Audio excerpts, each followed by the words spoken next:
रामचन्द्राय जनकराजजामनोहराय मामकाभीष्टदाय महितमङ्गलम् कोसलेशाय मन्दहासदासपोषणाय वासवादिविनुत सद्वराय मङ्गलम् चारुकुङ्कुमोपेत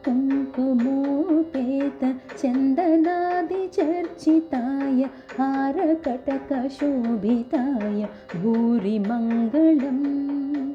ललितरत्नकुण्डलाय तुलसीवनमालिकाय चलदसदृशदेहाय चारुमङ्गलम् देवकीपुत्राय देवदेवोत्तमाय चापजातगुरुवराय भव्यमङ्गलम् पुण्डरीकाक्षाय पूर्णचन्द्राननाय अण्डजातवाहनाय अतुलमङ्गलम्